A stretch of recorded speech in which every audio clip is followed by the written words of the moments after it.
बिस्मिल्लाहिर्रहमानिर्रहीम। अस्सलाम वालेकुम।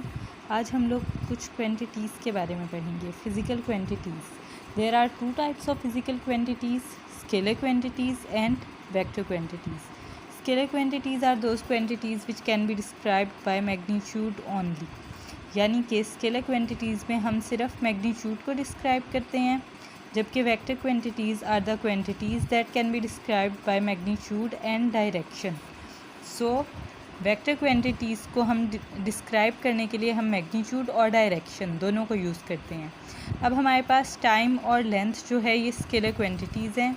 अब टाइम जैसा कि हम देख सकते हैं, अगर टाइम 2 मिनट्स है और 1 आवर है, it's just a quantity, it not describe its direction.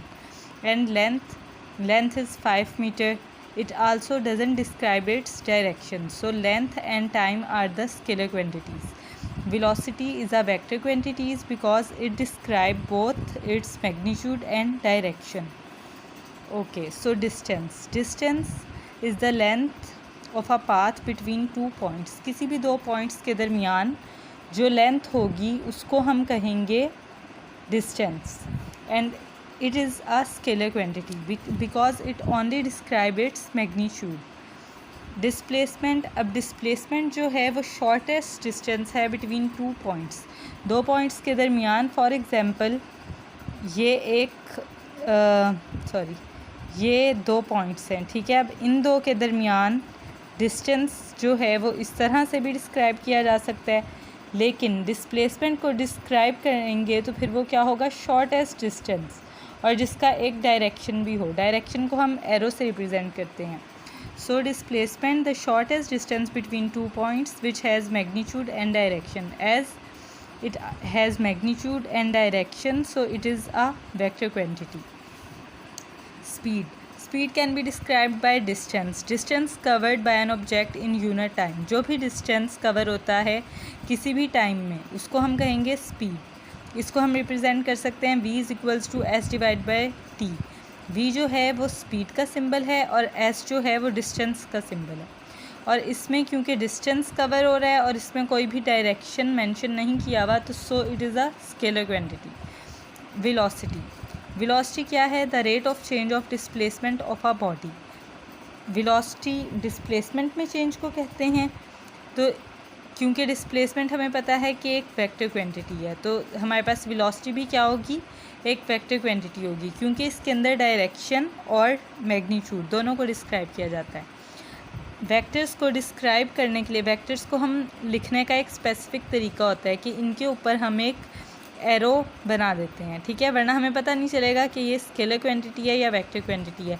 यहाँ पे अगर मैंने स्पीड को रिप्रेजेंट किया तो मैंने इसके ऊपर कोई भी एरो नहीं बनाया, इससे क्या पता चल रहा है कि ये एक स्केलर क्वांटिटी है। इसी तरह जब हम वेक्टर क्वांटिटीज़ को बुक्स में बोल्ड फेस लेटर से भी लिखा जाता है, लेकिन अगर हम इसको यहाँ पर लिखेंगे, यानी आपने अपने पेपर में लिखना है या आप अपने नोट्स में लिखेंगे, तो आप किस तरह लिखेंगे, इसके ऊपर एक एरो हेड बना देंगे, ठीक है। और डिस्प्लेसमेंट भी एक वेक्टर क्वांटिटी है, इसको हम डी से रिप्रेजेंट करते हैं, और रिप्रेजेंट करने का तरीका क्या है कि इसके ऊपर एक एरो होगा, ठीक है, क्योंकि डिस्प्लेसमेंट एक वेक्टर क्वांटिटी है।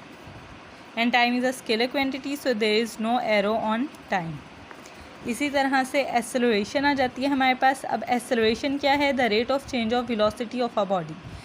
जो भी वेलोसिटी में चेंज आएगा उसे हम कहेंगे एक्सेलरेशन। अब क्योंकि वेलोसिटी वेक्टर क्वांटिटी है तो एक्सेलरेशन भी क्या होगी, वेक्टर क्वांटिटी होगी। और इसे हम रिप्रेजेंट कैसे कर सकते हैं, a is equals to delta v over delta t, या फिर हम इसे लिख सकते हैं vf minus v i divided by tf minus t i. vf is the final velocity minus initial velocity and tf is the final time minus initial time. इसको हम इस तरह से भी रिप्रेजेंट कर सकते हैं vf minus v i divided by t. So it is very simple to learn these definitions. Distance is the length between two points.